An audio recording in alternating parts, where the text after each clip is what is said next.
بسم الله والابن والروح القدس الإله الواحد أمين. السؤال المشهور: ولادي كبروا، اكتشفت ان انا ما سمعتهمش كويس، ما صاحبتهمش كويس، ما كانش عندي كواليتي تايم، ما اديتش وقت كفاية، ما شاركتش كفاية، ما شدتش عليهم كفاية، ما دلعتش كفاية. طلع انه حاجات كتيرة قوي ما عملتهاش صح. طب دلوقتي كبروا وانا شايف عيوبهم. في الجامعة كبروا دايما بقصد ما بعد 15 سنة، قول بقى 20 25 30 زي ما تقول.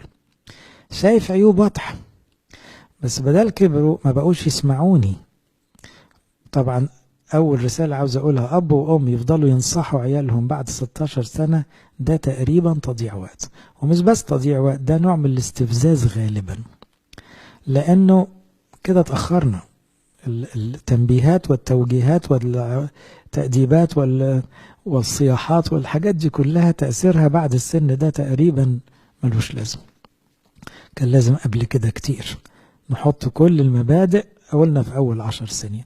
طب هعمل ايه وانا ابني 20 سنة واصحابه مش كويسين، بعد عن الكنيسة، اخلاقه مش عجباني، مش منظم، مش مهتم بدراسته، شكله ملخبط، اسلوبه مش حلو. هفترض ان اللي بيتكلم راجل كويس وام كويس. طب ما هو مش هيسمع لك لو قلت له بطل ده اعمل ده، مش هيسمع لك. بالعكس يمكن كمان تلاقي الرد مش كويس. طبعا السؤال ده بينبهنا انه اللي عنده عيال صغيرين بقى يركز لو سمحتوا عشان ما يغلطش الغلطة دي، لانه ما يزرعه الانسان اياه يحصد ايضا. ما تتصورش ان ابنك 20 سنة في عيوب واضحة زي كده او بعد عن ربنا وانت بريء كل البراء. لا، مش ممكن. لازم قصرت، لازم هتكون قصرت بدرجة ما. لو غرست غرس متين قوي ما كانوش هيوصلوا لدرجة تخاف عليه. طيب اول علاج نقوله للأب والأم لما العيال كبروا ماشيين بدماغهم مش سامعيننا: واحد، صلي صلي صلي صلي جامد. اللي معرفتش تعمله بالكلام أو اللي مش قادر تعمله بالكلام ممكن يتحقق بالصلاة. وده مش كلام وعظ يا أحبائي، دموع الأمهات غالية عند ربنا قوي.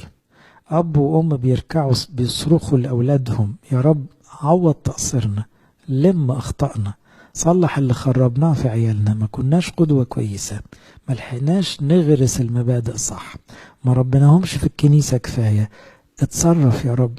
تأكدوا ان ربنا بيسمع. ساعات يجي في دماغي دايما منظر المسيح وهو شايف الأرملة اللي طالعة بتبكي بشدة على ابنها الوحيد وهو محمول ميت. ربنا يحمي العيال. أنا أقصد هنا ميت روحيا، ابن أرملة نايين. بسبب دموعها الشديدة يقول الكتاب: تحنن يسوع وتقدم ولمس النعش وقال: أيها الشاب لك أقول قم. خلي عندك رجاء أنه ابنك ممكن يتصلح بصلاتك، بدموعك، بمطنياتك، بقدساتك. انت كأم ممكن تنقذي بناتك وولادك، مش بالوعظ خلاص، ولا كلام الكبير والكلام بتاع زمان مش هيجيب نتيجة، لكن صلاتك تخلي ربنا يجيبهم ويصلحهم وينقذهم ولو بمعجزة. الحاجة التانية اللي أقولها الأب وأم عيالهم كبروا: لو ما كنتوش عرفتوا تصاحبوا عيالكم، حاولوا تصاحبوهم بس بطريقة تناسب الكبار. بمعنى إيه؟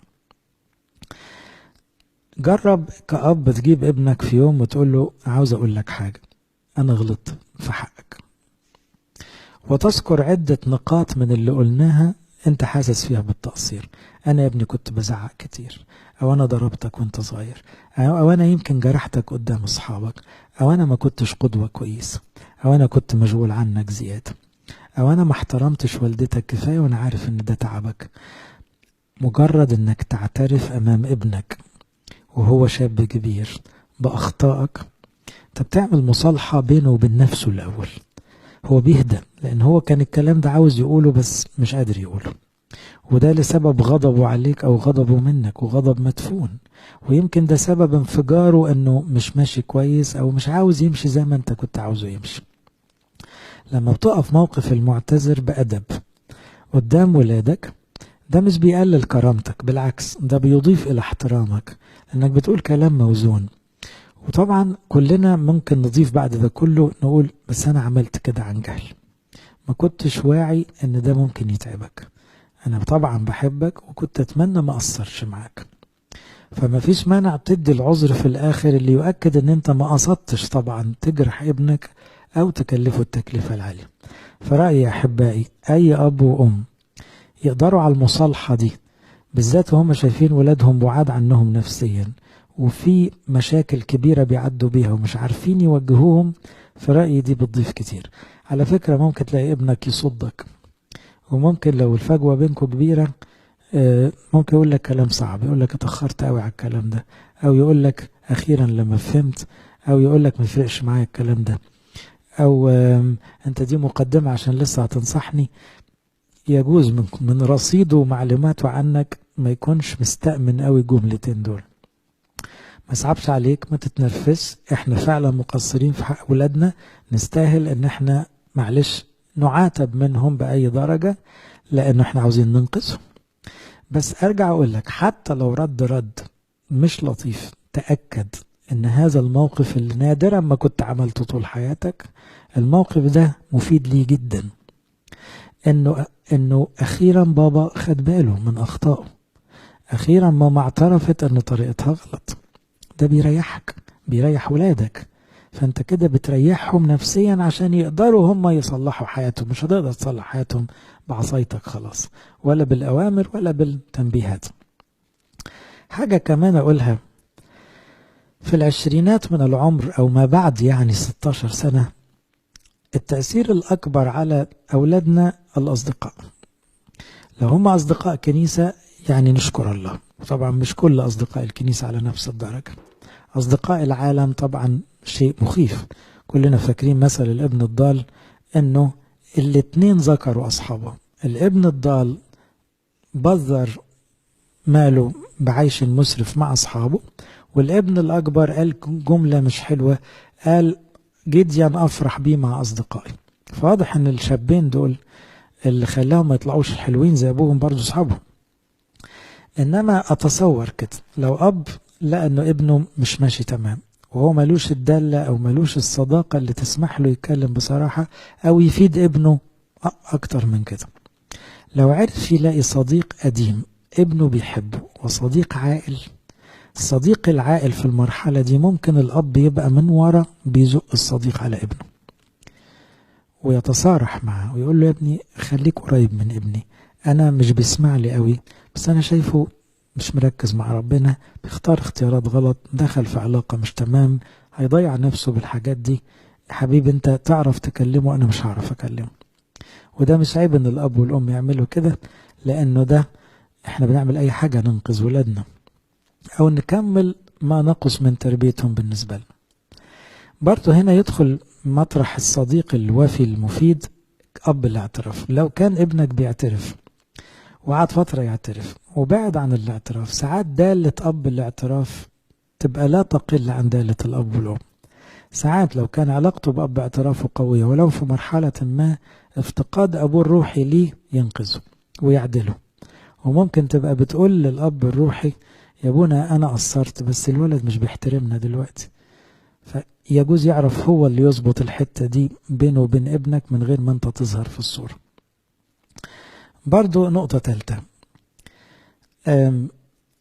لو انت كأب وأم على كبر صلحت في نفسك عيب وابنك شايف انه ده بيحصل فيك، لا تتصور قيمة ده في تربيته حتى متأخر.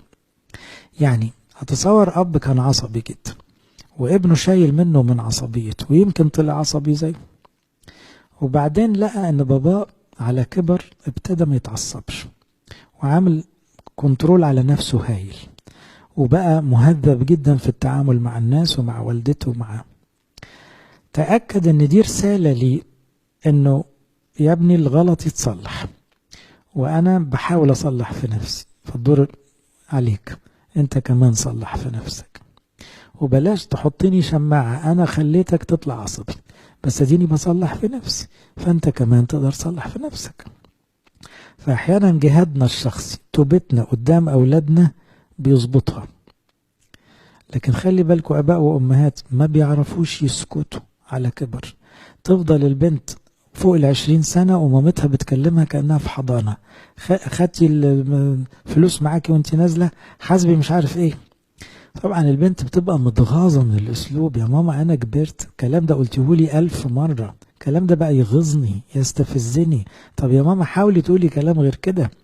وساعات الام تيجي تقول لها ما تغيري الطريقة، تدافع عن نفسها باستماتة، ده حب، ده اهتمام، هما مش عاوزين اهتمام، الطريقة غلط يا ماما.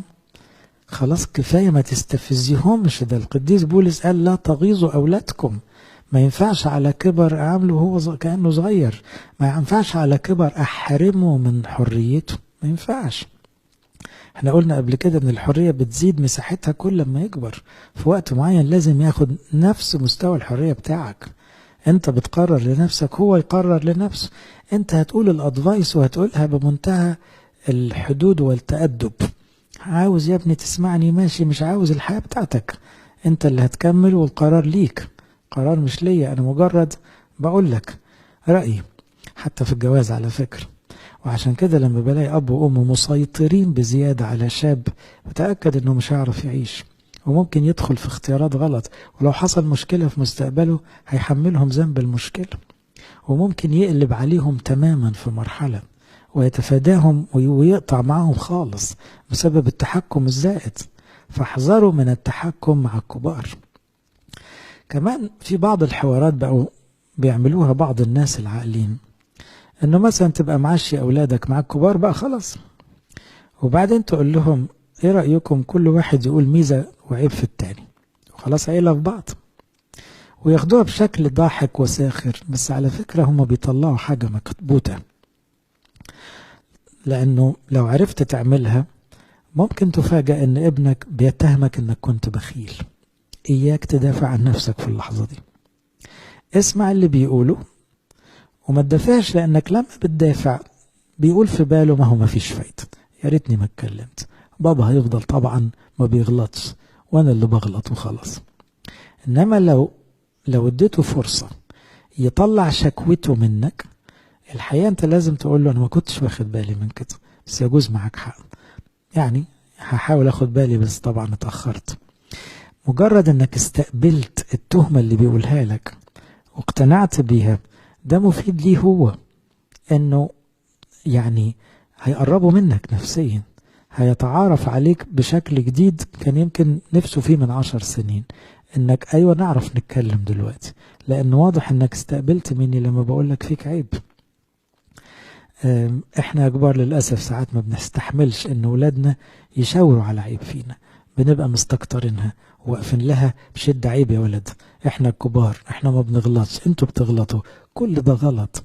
ولادنا كبروا، بدل كبروا يبقى لازم نتعامل، ان كبر ابنك خويه يبقى ندية، انا بقول له ان انا شايف فيك حتة مش مظبوطة، وهو يقول لي ان انا شايف فيك حتة مش مظبوط، وباحترام وبأدب وبحب، ويبقى ده مفيد لكل الاطراف.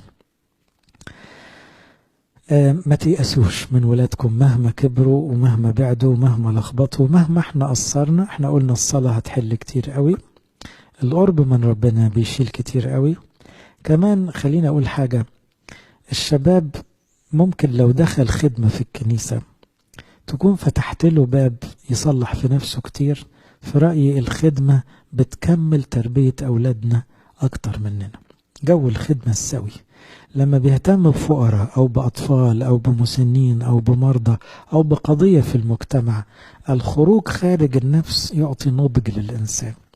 فأنت بتكمل تربية ولادك لما بتحطهم وهم شباب في خدمة. طبعا مش هتقدر تحطهم حط خلاص القرار ليهم، بس ساعات أنت بحيلة أو بأخرى تساعدهم يلاقوا نفسهم في خدمة. الخدمة هي الحل في الحتة دي، ان اللي ما ترباش كويس على ايد والديه الخدمة المظبوطة بتربيه. وهنا بالتالي انت لو قدرت يبقى لك دور في التوجيه او في الزق بشكل حتى غير مباشر، هتبقى نجحت انك تعوض شوية من اخطائك في الماضي لما كانوا صغيرين. ارجع واقول التربية ده موضوع كبير، وربنا اللي بيربينا يدينا نعمة نربي اولادنا، لكن لا نفقد الأمل في أولادنا أبدا، لأن اللي احنا خربناه بإيدينا ربنا ممكن يصلحه بنعمته. ربنا يديكم نعمة تفرحوا بأولادكم دايما قديسين لإلهنا كل مجد وكرامة إلى الأبد آمين.